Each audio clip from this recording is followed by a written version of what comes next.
ആയത്തുള്ള Ali Khomeini അമേരിക്കയുടെയും ഇസ്രായേലിന്റെയും സംയുക്താക്രമണത്തിൽ കൊല്ലപ്പെട്ടിരിക്കുന്നു.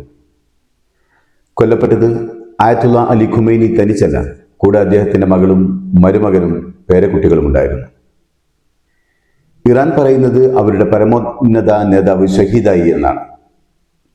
ഇറാന്റെ ആത്മീയ നേതാവ് എന്ന് പറയുമ്പോൾ അത് മുഴുവൻ ഷിയാ ജനതയുടെയും ആത്മീയ നേതാവാണ്. 1989 ആയത്തുള്ള റൂഹുല്ല ഖുമൈനിയുടെ മരണത്തോടെ നേതൃസ്ഥാനത്തേക്ക് വന്ന ആയത്തുള്ള അലി ഖുമൈനി പിന്നീട് അങ്ങോട്ട് ഇറാന്റെ പരമോന്നത ആത്മീയ നേതാവാകുകയായിരുന്നു. 1939 ജനിച്ച ആയത്തുള്ള അലി ഖുമൈനി 2026 ഇറാൻ ജനതയുടെ മനസ്സിൽ അവശേഷിച്ചുകൊണ്ട് ഇറാന്റെ സംഭവബഹുലമായ രാഷ്ട്രീയ ധാർമ്മിക ലോകത്തിൽ നിന്ന് വിടവാങ്ങിയിരിക്കുന്നു. അമേരിക്കയുടെ ഉരുക്കുമുഷ്ടിയുടെ അഗ്നികൾക്ക് പുല്ലുവില പോലും കൽപ്പിക്കാതെ പേർഷ്യയുടെ പ്രൗഢിയും അന്തസ്സും നിലനിർത്തി രാജ്യത്തെ നയിച്ച ആത്മീയ നേതാവായിരുന്നു ആയത്തുള്ള അലി ഖുമൈനി. ആയത്തുള്ള അലി ഖുമൈനിയുടെ വധത്തോടെ ഇറാൻ വീണു എന്ന നിലയിലാണ് ഇറാൻ വിരോധികൾ ആഹ്ലാദിക്കുന്നത്.